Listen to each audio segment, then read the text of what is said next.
The broadcast is now starting. All attendees are in listen-only mode. Good evening and welcome to the November Polyphonic on Campus webinar. I'm Steve Danu with polyphonic.org, and we're really glad to have you with us and others from around the country this evening for our third in a series of 3 webinars this fall. Tonight we're really excited to have 3 excellent panelists with us, Peter Satan, Katie Hickey, and Christopher Thibdu, and they are going to discuss how to build and expand a freelance career in your city and beyond. Just a couple of logistics before we begin tonight's presentation. Your phone or computer audio, depending on how you're listening in tonight, is muted by default, just to cut down background noise. But we absolutely encourage you to ask questions, and you can do that by typing a question into the question box, which is located on your webinar control panel. You'll see a little questions button there. Just go ahead and open that up. And you can write a question in at any time during the presentation, and we'll hold it to the end and have a discussion at that point. But certainly feel free to write a question in at any point if you think something that you want to talk about. We're going to start this evening with Peter Satan. And Peter Satan is a cellist based in New York City who has performed all over the United States, Europe, and Asia. Peter has played in the Hollywood Bowl Orchestra and toured Europe and the U.S. with Pink Martini. He's played for the Broadway shows Fiddler on the Roof, The Light in Piazza, High Fidelity, Legally Blonde, South Pacific, and more. And he has played with a number of luminaries, including Rufus Wainwright, Dee Snider, Billy Joel, and Josh Groban. So certainly happy to have you with us, Peter, and I'm going to turn it over to you. Thank you so much. What a nice introduction. All right, well, where shall I start? I'm a cellist. I work in New York City as a freelancer. I went to school at Manus in Manhattan, classical music, and that was my aspiration coming out of college. And I quickly, out of college, I took up an off-Broadway show as a thing, you know, in between symphony auditions. I thought I'll do this one gig on the side, and it turned into a career, and it's what I do now.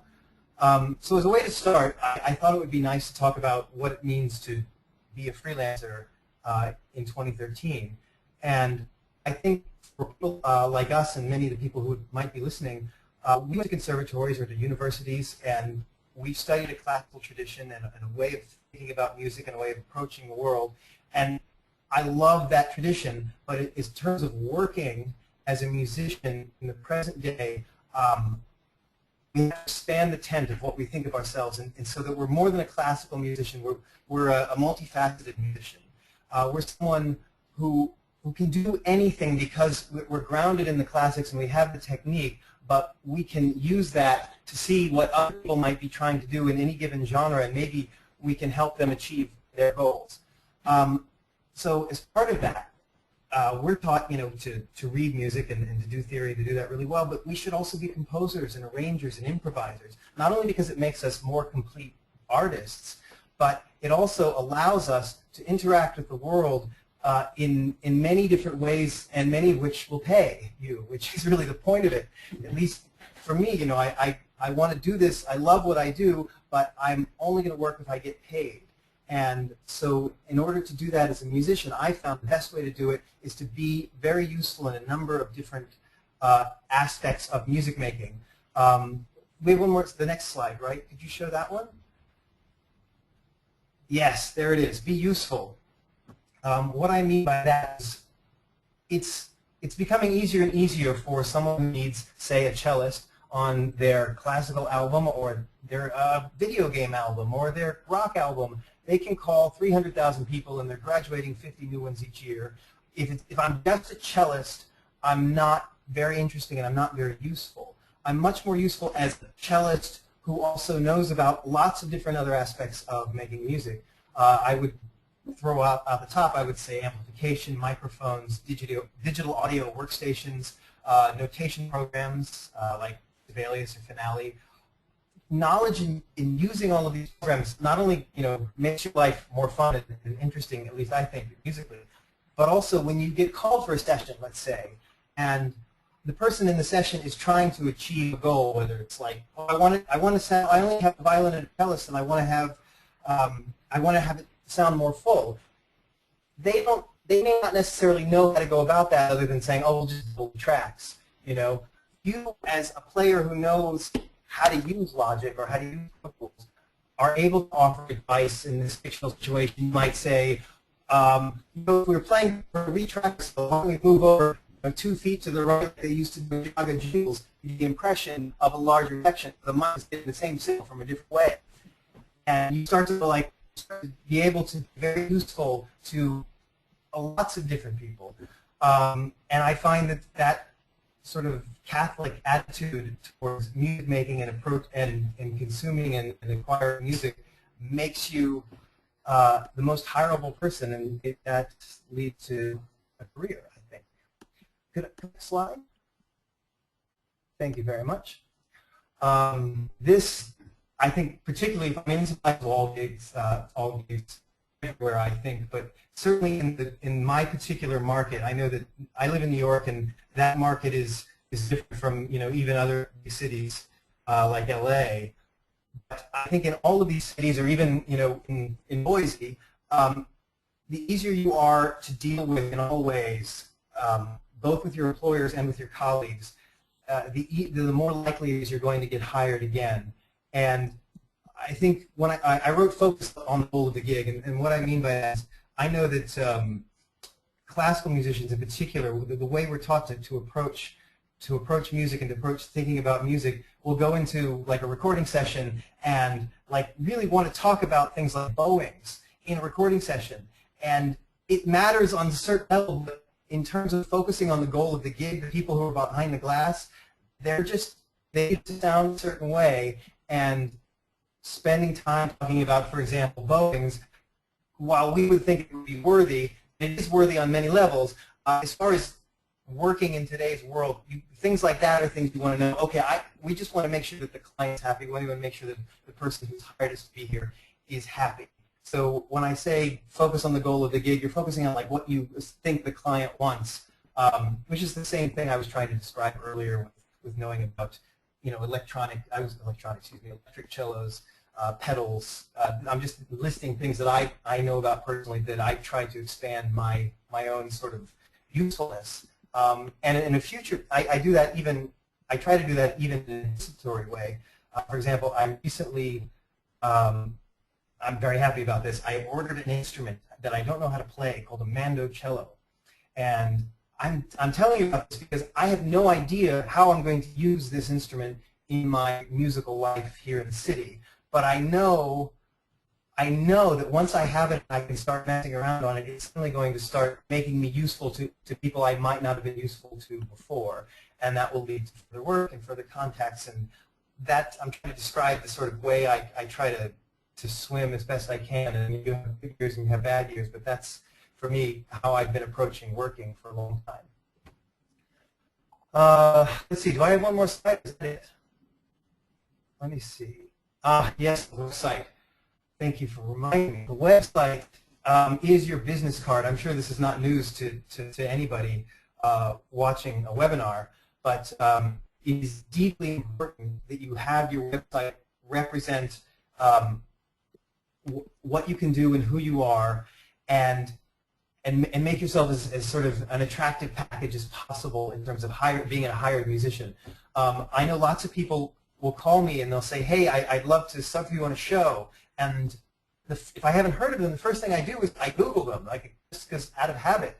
And I'm shocked at the number of people I can't find websites for, but I can't even find like pictures. Like they're fictional people that do not have a web presence of any kind, and that's totally cool. Like, be that person. That's awesome. But if you're trying to be a freelancer, you've got to put the pictures out there, put everything you record, blog, talk, because that's how you extend your brand. As far as I can tell, I mean, I'm sure there are other ways to do it, but as far as I do it, like that's the way you extend your brand in any city, and certainly New York. What else can I say? I think that's all I have to start. Is there another slide? It might remind me. Nope. So that's my intro. That's what I have to start with. Great, thanks, Peter. Thank you. Yeah, so if you have questions for Peter that you thought of while he was talking, feel free to, again, type into that question box, and we'll get a chance to talk to Peter again at the end. Our next panelist is Katie Hickey, who is a trombonist currently based in Chicago, whose professional experiences thus far span across the globe and cover a variety of musical genres. After completing her degrees at the Eastman School, Katie's travels and adventures have included earning a master's degree in performance from Rice University, traveling to Africa for chamber music outreach, performing with a Mexican orchestra and Canadian brass quintet, teaching at Southern Illinois University at Carbondale. Katie moved to Chicago in 2012 and is currently freelancing as a performer and teacher, as well as traveling to perform with a number of professional ensembles. So Katie, good to have you with us, and it's all yours. Thanks, Steve. Sort of piggybacking off of what Peter said, I set out as a Chicago jazz trombonist looking for ways to work in the world. I grew up in this town. I was primarily interested in learning how to improvise and learning how to play in big bands and commercial settings. I came to Eastman by way of a music camp in Wisconsin and quickly learned that the trombonist is the last person hired and the first person fired on most gigs, and decided that classical music was a good genre for me to pursue. So after an undergrad in that, I went to Rice because it was a free master's. I knew I could teach there, and that led me to a Mexican orchestra, where I learned how to start speaking Spanish, which led me to a brass quintet, which became part-time, which led me to Southern Illinois University, which became susceptible to the layoffs that happened in the state of Illinois in 2012. So I'm someone who fell into freelancing as a career sort of by accident, and I had to pick a city and go with it. So my portion of this is more about learning how to freelance in a place where you didn't necessarily go to school. So I've got a lot of do's and don'ts from my first year. My first one that I'm going to focus on is mostly the do's. As somebody who wasn't freelancing as my main portion of my job right away, I already have a couple of alumni networks I was tapping into. Obviously Eastman, that's kind of why I'm working for polyphonic.org, and Rice were helpful to me in landing in town, finding a place to live, and just getting settled. Other freelance networks included some of the summer festivals I did. Some of those people have been very, very helpful in helping me find teaching work in town. So those communities that I stayed connected to, stayed in touch with, not just Facebook, but actually talking to those people, staying involved in their lives, has been a real payoff as I moved to this town. I knew that freelancing work probably wouldn't come to me right away on the performing side of things, so I was looking for as much teaching work as I could find right when I moved to town. My picture right now is I have an arts high school day job that involves teaching a jazz combo and a careers class, funny enough, and I have a private studio of about 15 students. So it's just enough to pay my bills while still allowing me the flexibility to perform when I do get the opportunity. When I was laid off and I moved, there was a 4-month gap between my last gig at the Eastman School and my Christmas gig in St. Louis. So I had 4 months with nobody calling, nobody to play with, and I needed to work on this idea of practice goals. So when you're loosed into the freelance world and the phone isn't ringing, how can you keep your chops up for that inevitable first call? And something I started to focus on was literally taking one of my etude books, saying, well, it's the 17th, I'm going to play all exercise number 17, or this time I'm going to read through all the repertoire of composers their names start with R. It can be completely arbitrary, but getting into practicing outside of your auditions, outside of just the music you think you need to learn, can be really helpful when you're starting out. Again, having not gone to school in this town, most of my work is not in Chicago. A lot of it's in St. Louis, outside of which I used to live, Houston, or still with my brass quintet in Canada. So I'm creating my own performance opportunities to allow the other freelancers in town to get to know me in a friendly way. So I've got a week-long brass residency coming up in 2 weeks. I did a recital last May that was really helpful in introducing me to the freelancers in a way that was, hey, look at what I have to contribute, rather than, hi, I'm here to take your work. And leading into that, having a respect for the people that are older than you and more established in town, knowing that they've already done the networking game and that's why they are where they are. will go a long way towards endearing you to the people that are hopefully going to give you work down the line. And when you are playing some of the first gigs you'll get off in town, remembering your why. So why did you get started in this? Why are you trying to make a freelance career? What is it about your instrument or playing music that you love more than you hate getting up at 6 a.m. on a Saturday or spending hours and hours and hours on the road? Will go a long way towards getting you through those first couple years of gigs. So I survived my first year, and those were a lot of the cues that were effective, but I did make a couple of mistakes, and that's where these don'ts come from.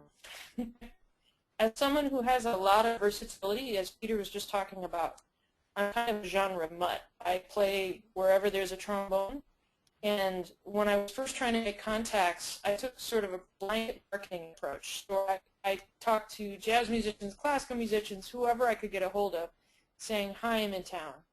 And that's effective, but when people want to answer the question of who are you, you need to be one thing.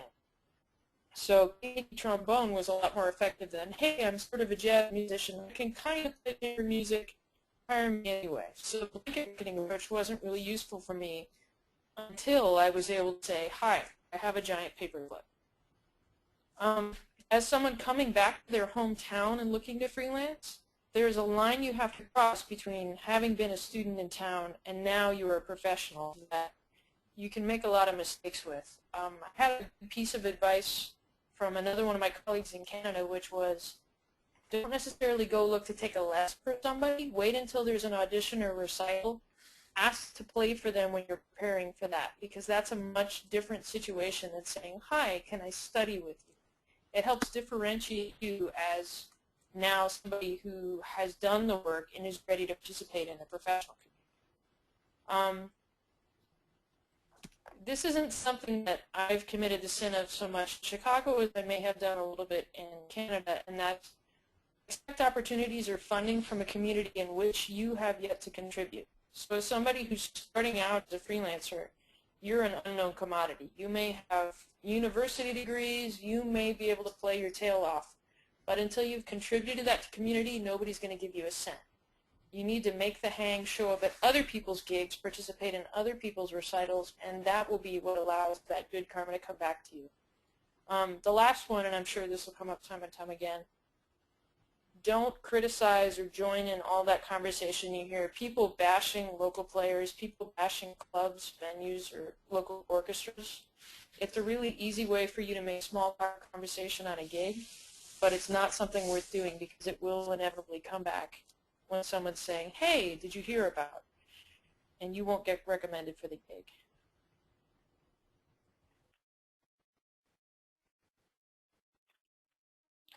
So again, going back to the idea of being an identifiable brand, and Peter talked a lot about this when it comes to your website and who you are to people looking to hire you. As a musician, you've got an instrument label, but what are all of your other job skills behind that? Are you an arranger? Are you a composer? Are you an educator? Are you someone who can talk about careers and write biographies and resumes? Are you good with taxes? Every single little thing you can do to add to your income streams is a useful thing to put underneath your brand. My particular unusual skill set started to develop in 2006. I did a youth orchestra, the Americas tour, with a bunch of Central and South American musicians, started in Spanish, and now I do a lot of work with chamber music festivals in Central and South America, and I'm in the process of getting some kind of Spanish certification so I can work with that. It doesn't help so much with my local freelancing, but it's made me a much more available teaching candidate, and I've had a lot more work with festivals down there and actually salsa bands in town. So my unusual skill set happens to be the gringo from the suburbs who can speak Spanish and function in those environments. I'm in the process of developing my business cards and marketing materials separate from the organizations I used to be in.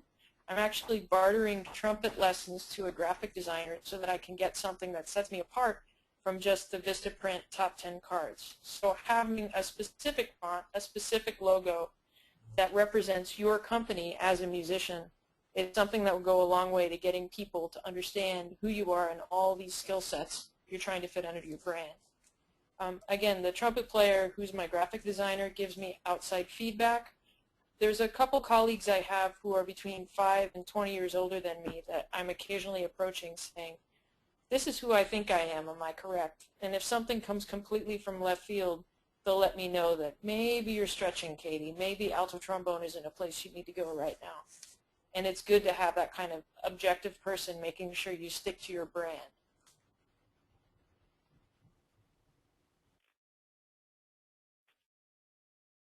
So when you land in town and you're young and fairly broke and you're worrying about how you can pay the rent and be practical, this is the scenario I encountered and some of the rules I used to survive it.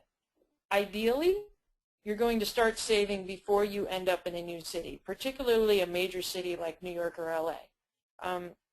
Having a 3 to 6 month emergency fund to cover anything that can happen to keep you out of debt. The goal is to stay out of a spot where you're owing other people money. Will help you when you're just starting your career stumbles. Some of the ways that a lot of my jazz musician friends saved money when they were working are road gigs. So for example, I toured full-time for a year with the Foothills Brass Quintet. I know people who have gone on the road with cruise ships, who have gone on the road with Broadway tours, something where your expenses are low and you're making a weekly salary. It may not be the most artistically fulfilling job you take, but again, getting out of debt, getting an emergency fund starting so you can move with money in the bank. Separate business and personal bank accounts will go far towards making your taxes simpler, but they'll also help you when we talk about balancing the irregular income. So aside from the big seasons of Christmas and Easter, and also with teaching income, how do I pay myself the same salary every month? I put all of my teaching income, all of my professional income into my business bank account, and out of that I pay myself a steady salary every month. And I know that I've got, you know, the rent category, the entertainment category, the groceries category from that. So I understand that I'll be making that much money but not necessarily spending it. Out of that, I also pay myself to practice. So I may be making a fixed salary teaching hour, but when I look at it, I'm also incorporating 20 hours of practice in a week into my total salary. So my billable hour, whatever it is that I'm saying that I charge for a particular service, actually includes all of the other tasks within it. My administration, my driving to and from, my practicing to be able to participate in that activity really has a lot more to do than just me being there.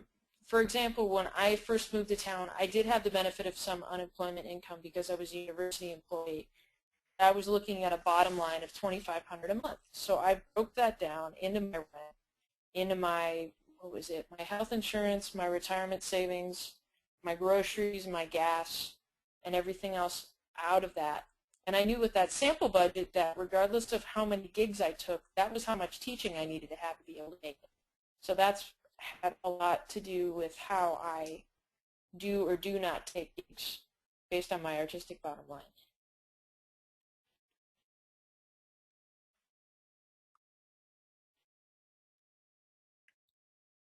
It's really easy to get caught up in, oh, I'm successful because of this title I have, or oh, I'm unsuccessful because this gig didn't quite work out. But I've come to measure outcome less and less by, okay, this is how much money I'm making as a freelancer, and more, okay, these are the processes that I'm trying to work on. So did I get to work with that band? Did I book a recital tour? Did I get to play with this particular music director this year? Those are outcomes that we can measure and say, yes, I'm growing in that town. There's been an awful lot of no, especially in that first year as I moved and said, hey, who can help me? Some of it makes a lot less sense than others. For example, I didn't even get an interview for a teaching gig that paid half of what it should, and then I got this art school job less than a week later. So learning that no may not always be directly related to you and more related to the situation at hand. The way that I do that is by breaking down my own process and really task-specific stuff. So whatever this title is, that means that I'm driving, that means that I'm teaching, that means that I'm in charge of the AV for this class, or I'm writing a curriculum for a class, making sure that I think about it as a set of tasks that I do or do not enjoy rather than the title that it might have. Because I know classical music can be really into the title that you hold, but especially as a trombone player, I've become accustomed to having a very famous title and then counting on the rest. I did have a chance my first 2 years out of school to work full-time as a performing musician, so there was a lot of freelancing work on my plate. Then I made the choice to move and start to balance my career between teaching and performing a little bit more, and having that quality of work go up as opposed to the quantity of work working every Friday night. I have to say I'm a lot happier. So staying in touch with the quality of the work that you're doing rather than just counting the sheer number of gigs on your tax return, I think is a really important thing as you define your own terms for success in your freelance career.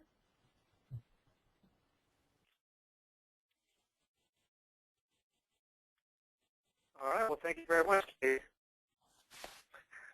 I want to turn now to our final panelist of the evening, Christopher Thibdu. And Chris is a conductor and cellist based in the Atlanta, Georgia area. He is the associate conductor of the Georgia Symphony Orchestra, is adjunct professor of cello at Clayton State University, and performs throughout the area. And Chris holds degrees from the Eastern School of Music and the Cleveland Institute of Music. And Chris is a good friend of Polyphonic, having been a video blogger and a webinar panelist already. So, Chris, welcome back, and we look forward to hearing your thoughts here. Yeah, thanks for having me again, Steve. Cool. I guess we can just dive right in.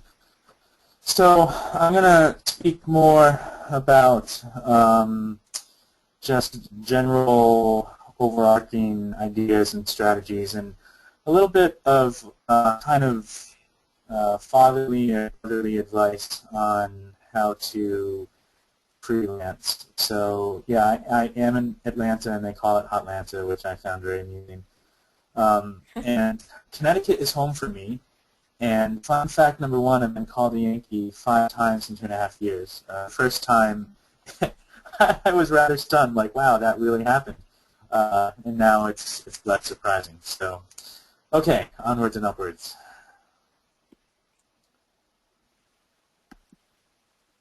Cool. That's the flesh. So that means literally shake hands, right? So I find whenever I meet someone, like, just shake their hand, make eye contact, and you got to remember names. I'm really bad at this. I've gotten less worse at it, but I'm still really bad at it. And honestly, like, it's not the greatest when you say, "Oh, great to meet you, so and so person." So yeah, when you meet someone, try to remember the name, make eye contact, and shake their hand. Buy around. What I mean by that is literally, like, you got to go out and meet people. I mean, hopefully, you know, it's weird. It takes all different types, right? A lot of musicians are really social. A lot of musicians aren't social. But you almost need to be social. And by that, I mean, if you're the kind of person who doesn't like to go out after a gig and meet people, you need to go out and meet people anyway. Just look at it as part of work. And nothing is as friendly as saying, "Hey guys, I got this round." You will be well liked, and people will remember you as the guy who bought a round, or the gal who bought a round. Pardon me. Cool. Don't be shy. Say hi. So if there's someone at the gig who's hanging out and you don't know them, I myself am the kind of person who just kind of like stares at my glass and just wants to go home. But you know, you got to force yourself to go out and say, "Hi, my name's so-and-so, you know, great gig, cool," and, you know, meet them. You got to talk. You got to talk and meet people. Cool. Knowing of someone versus knowing someone. So it's really strange, but you'll be well liked, and people will want to hire you if you remember things like, "Oh, you just traveled to Chicago. How did that go?" Or, "Hey, you know, I know this thing is happening in your life." So I think like knowing someone's name versus like knowing what's going on in their life, and like remembering that can be really helpful. And it seems like small things, and it kind of adds up, and you start building a reputation for yourself as being a person who's involved and a person who is aware of what's going on with people. And it seems like a small thing, but versus like, you know, a musician who is not like that, people want to be surrounded by positive people. People want to be surrounded by, musicians who are involved and who are kind of aware of what's happening in the freelancing community. That kind of transitioned into don't be a name dropper, be a friend maker. So it's really irritating, and I know people find it irritating when you say, oh, well, you know, so-and-so, ooh, yeah, cool, great for you. But I find it much more attractive when you say, oh, you know, you might know so-and-so because of this, and he or she's a great person. And trying to make connections and contacts that way rather than just dropping names. No one likes a name dropper. Don't be a name dropper. Take care of people, they will take care of you. The first thing I do when I meet someone and I figure out what they do, you know, if they're a vocalist, if they're an instrumentalist, etc., I say, who do I know that needs a violinist? So if I meet my friend Charlie and he plays violin, I instantly think, okay, well, I know this orchestra is looking for a violinist, or this person is always looking for someone to read music. So when you meet people, don't always, you know, like always try to think like, how can I network with them and how can I network for them? Because if you take care of people, that they'll eventually take care of you. They'll remember, oh, this is the guy, this is the gal who got me that gig. And then maybe they'll recommend you for a gig, or maybe not, but who knows? It's just a good thing to do. I think it's good practice. Fun fact number 2, when I first went to Atlanta, I read chamber music with complete strangers. Some of them are now my closest friends. Yeah, it was pretty cool. I moved here. I didn't know anyone. I got a phone call from a friend who said, hey, we have this mutual friend who just moved down there. They're reading chamber music tonight. And, yeah, basically, I'm still friends with them. So, yeah, definitely put yourself out there, meet people. You never know who you're going to meet.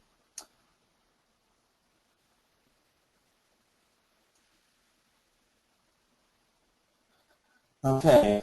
Yeah, I'm sorry. Always say yes or when how say no. Always say yes for a gig if you've never done it before. And, I mean, obviously there's probably some caveats to that, but if you can afford to say yes, like, even if it's someone who says, hey, I need a recording session and I'll buy you pizza, like, say yes, unless you've got students or something, but always say yes if you can, because you never know who you might meet. Fine. Say no to a gig if you have a good cause. For instance, if the pay is non-existent, the gig's disorganized to a point of reflecting poorly on you. And I also always weigh time versus money versus happiness. We'll get to that in a second. So I'm sure we've all had this, you know, someone will ask you to do a gig and you have a bad experience for whatever reason. So there's no reason to do that gig again. Right? Fool me once, shame on you, etc., etc. So do the gig, meet whoever you can, and then if the gig is not good, you say things like, oh, I'm so sorry, but I have a prior engagement. Let me know how I might help you. If you need to find other cellists, or etc., trombonists, etc., please keep me in mind for the future. Like, just be polite about it. No, you know, you don't need to go into it. Like, this is why I'm not doing your gig, you jerk. No, that's not good. Okay. Then time versus money versus happiness. So I always think, like, if there's a gig that pays X amount of dollars and it's 5 hours away, and I know I'm going to be miserable driving down there, I'm going to be miserable playing, I'm going to be miserable driving back, I'm just going to be, like, really angry. I'm probably not going to take the gig, okay? But if it's, like, amazing repertoire and I know I'm going to be excited getting down there and I know that all my friends are playing the gig but it only pays $50, I might do the gig. And everyone probably has a different philosophy and outlook on it. But for me, I don't always say yes to gigs, even if they do pay well, because I kind of want to stay happy and I want to stay positive. And that's not just like a, at least for me, it's not always just a financial hard line. Like, I think it is worth weighing in your happiness versus money. Cool. Oh, fun fact 3, I reverse commute to work. Atlanta has terrible traffic, so I live close to the city and then I commute out. So I highly recommend doing that.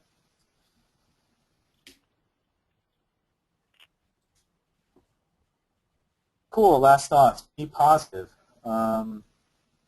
Self-explanatory. yeah, just always, whenever you can, like, show up to a gig with a smile. It makes a huge difference.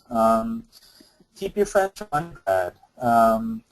Yeah, undergrad will slowly become further and further and further away. The more that you can keep those friends and those connections, the better.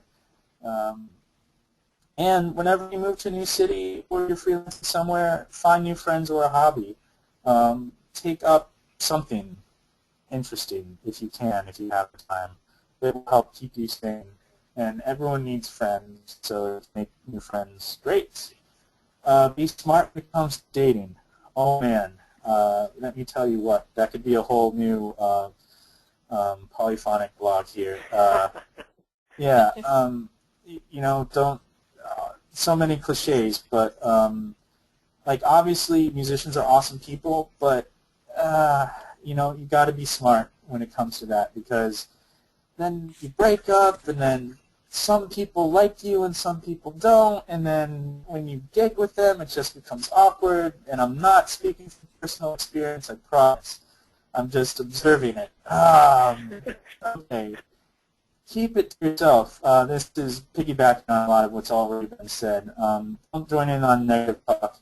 If you are upset at a gig, you know, just keep it to yourself. I mean, unless it's like your chair is falling apart, then obviously like, hey, I need a new chair, please. But otherwise, like, you know, no need to let that negative energy out. Just not do the gig the next time. It's a small world out there. You never know who you're going to run into, where you're going to run into them. So always be positive and, yeah, keep smiling.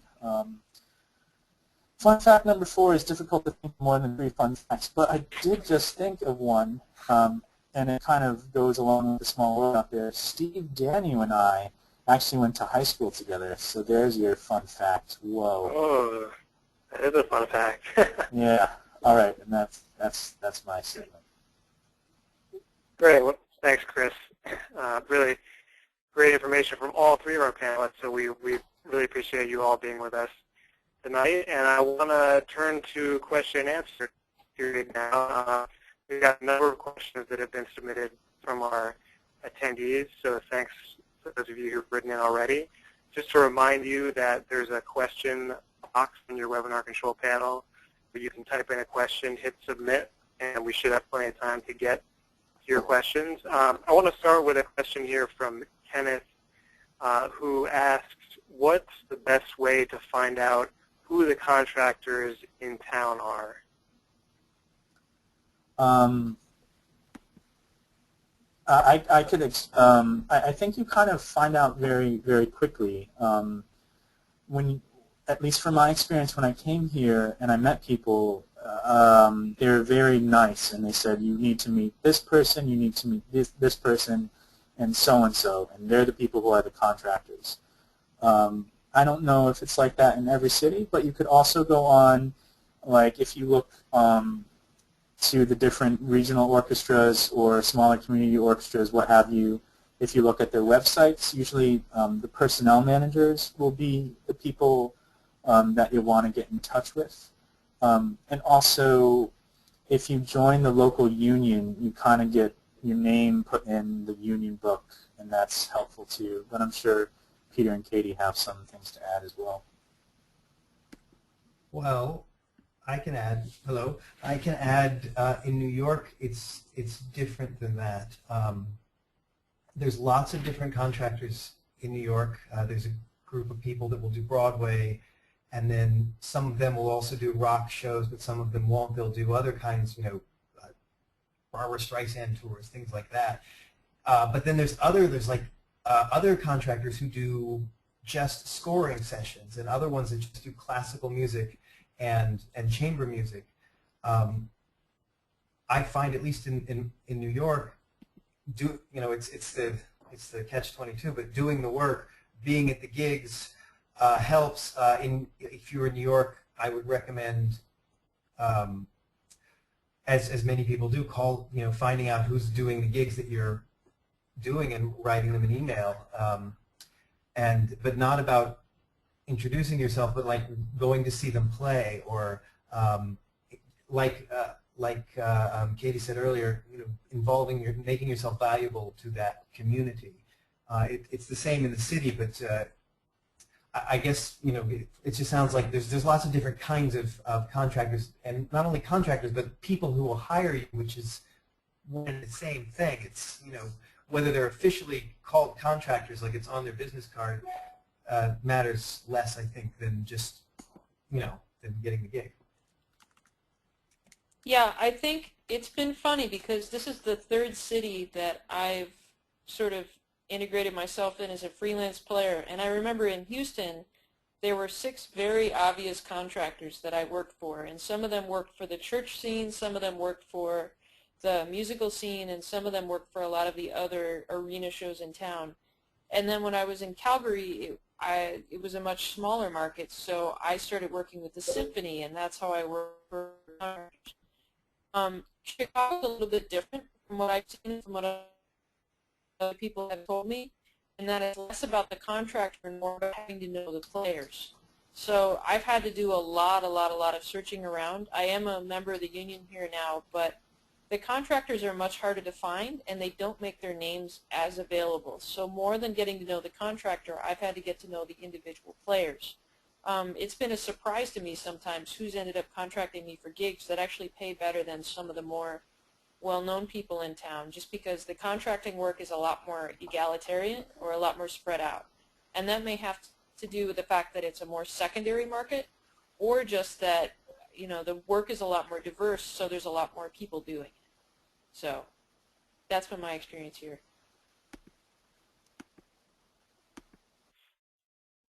Great.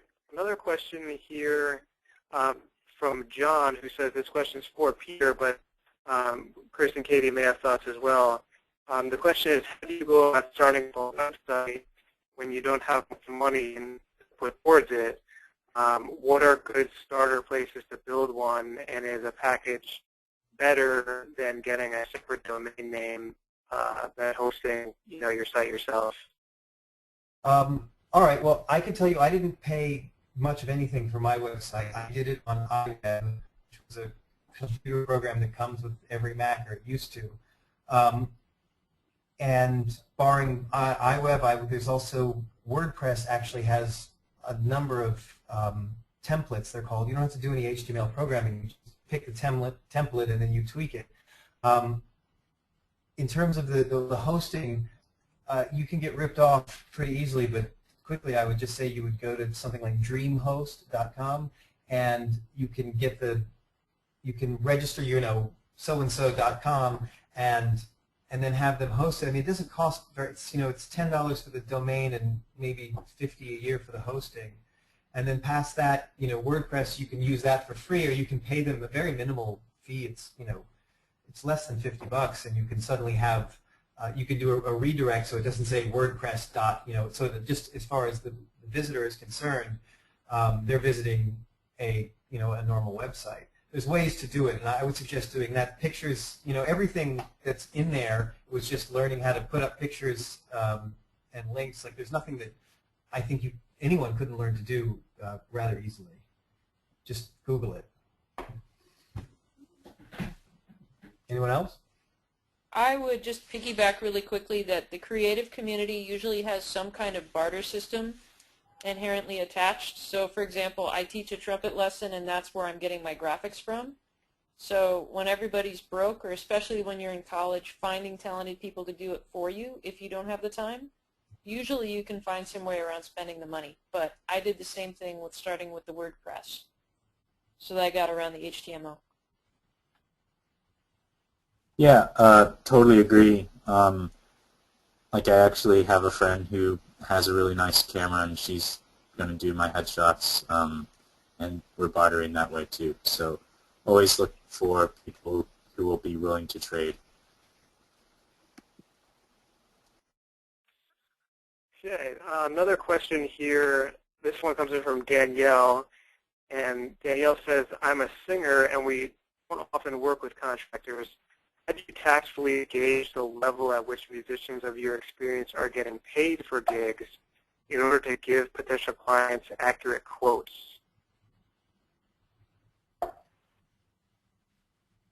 you know, I feel like your rate is what you're willing to leave the house for, and it just depends on your particular market and where you are in that market. Like I think if I were to guess, I mean, ask yourself what it's worth to do the gig. I mean, I know that's a silly. It sounds like a silly place to start. But, you know, if the amount of money that you're guessing is not enough to sustain you or not enough to be really worth it, I don't know. Like maybe it's because I've been doing this. I've been doing this for 20 years, so maybe I'm not thinking of it from a new place. But it feels like you have to just know what you're worth and then ask for that. Because if you're doing it for less than that, ultimately that'll lead to resentment and other issues. I mean, I know the AFM always posts like wages and scales, and that's not necessarily a practical thing to have when you're coming in college, but using that to gauge what the town can support and also what your colleagues are expecting, because when you undercut, that's something that can be considered a great sin when you're trying to establish yourself at the market. So at least checking out the AFM and then doing either a percentage of that if you're just getting out of school, or whatever the freelancer in town says, yeah, I played that gig for, is usually a good sort of way to get started with it, I would think.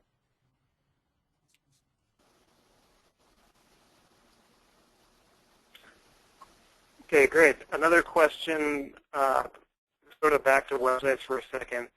A question from Royston, who says, are there any websites that you recommend for getting gigs, such as Gigmasters?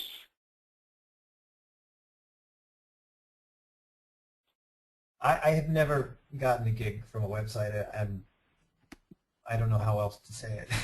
So I'm not a good person for that. Yeah. Anyone else?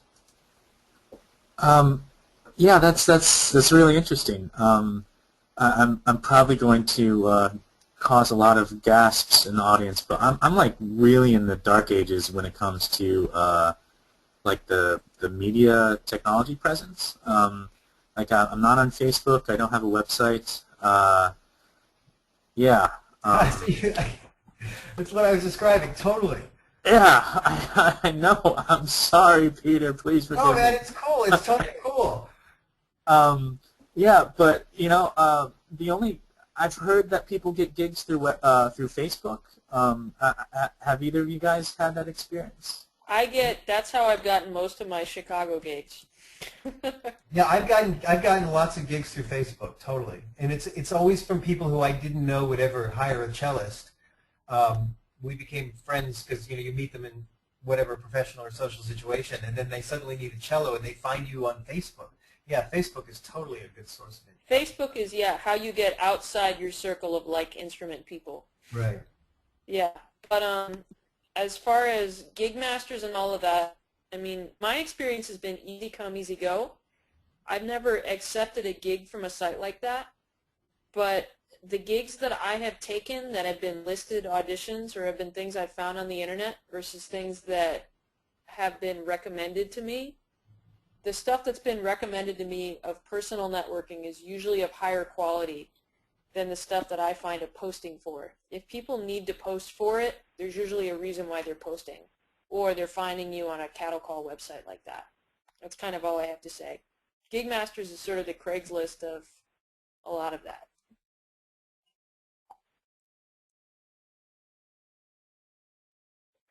Great. Another question here from Kenneth. Kenneth says, how important is it to join the AFM in your town? He says that he is a member, but no longer lives in the town where his local is based.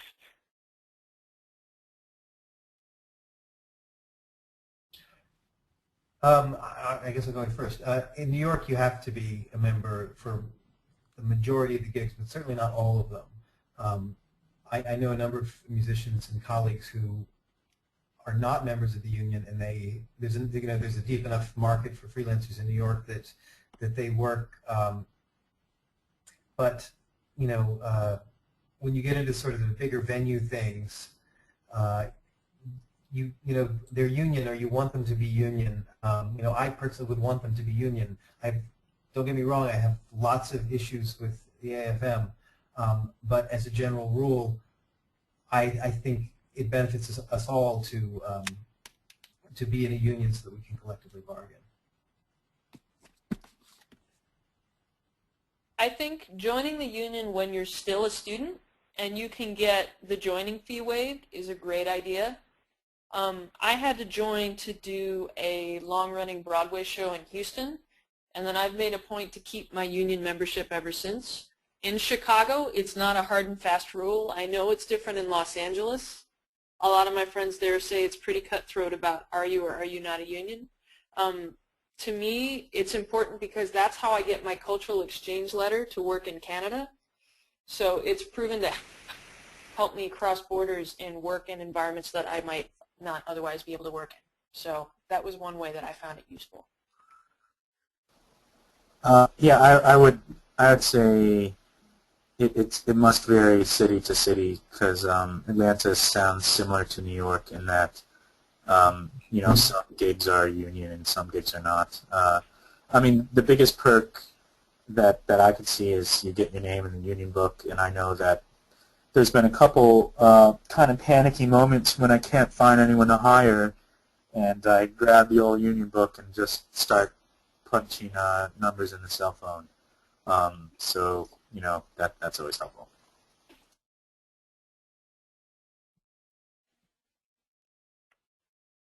Okay, we probably have time for a couple more questions.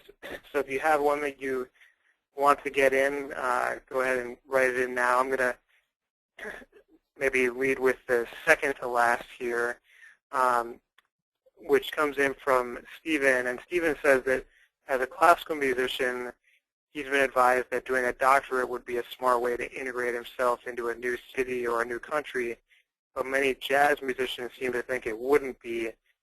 And he's curious of your all approaches and if that would vary by genre.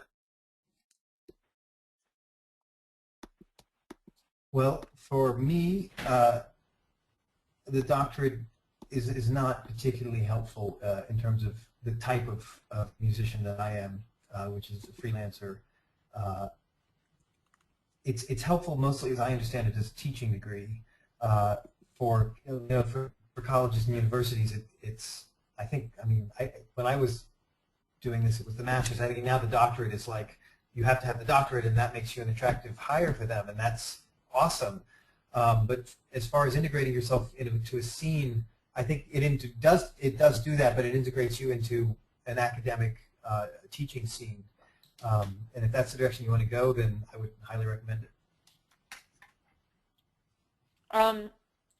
I think this is where the distinction between what kind of work you want to do becomes very important because, again, we get really hung up on the titles of, oh, I'm a college professor or oh, I'm an orchestra member, but literally, physically, what are you doing? And the doctorate only qualifies you to teach. It does not qualify you or even say you're particularly good at playing. And I've known a lot of musicians who've gotten into doctoral programs looking to freelance and then finding that it was so time-consuming that they didn't have time to make the kind of connections they were looking at, to make it out to other people's gigs, to play all the jam sessions and stuff you need to. So that's really where it comes into play as a jazz musician. Having done my undergrad in jazz, I've never heard of anybody saying, oh, you don't have your doctorate in jazz. Like, why are you even studying classical music? So I would say that unless it's for a visa or for a specific teacher connection, the doctorate as a performing degree doesn't really hold weight, at least in Chicago. Yeah, I would agree. I mean, the doctorate never hurts. But also there are other ways to network. And I would agree completely that you should look at it as a tool to move towards the teaching career. If you're worried, or I shouldn't say worried, let me rephrase this whole thing. There are other things that you can do as well. you can get an artist diploma or a performer certificate, and that'll be the same thing except like maybe you'll be in school for a year or two, and you'll have a different experience. I know that a lot of performer certificates or artist diplomas, you have like virtually no academic classes, and you get a lot of practicing time.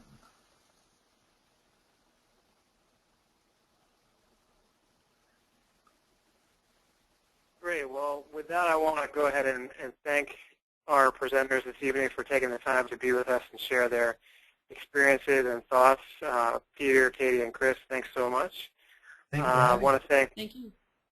Yeah, I want to thank all of our attendees for being with us this evening, and we've had a couple of questions about the slides, and this webinar is being recorded, so that will be posted for you to share or to watch portions of it again. That'll be posted on polyphonic.org within the next few days. We'll also post a PDF slides in case you want those. I know a couple of people have asked about that, so we're happy to do that. So check polyphonic.org in the next few days for that. And we'll keep you posted in our spring webinar series. We have some really interesting plans that we're looking forward to sharing with you. So again, thanks to our presenters for taking the time to be with us tonight, and thank all of you. And we will look forward to seeing you on our next webinar. Thank you so much. Yeah, thanks, Thank Steve. you. Have a Okay. good night. Thanks, guys. Good night. Good night. Good night. Good night.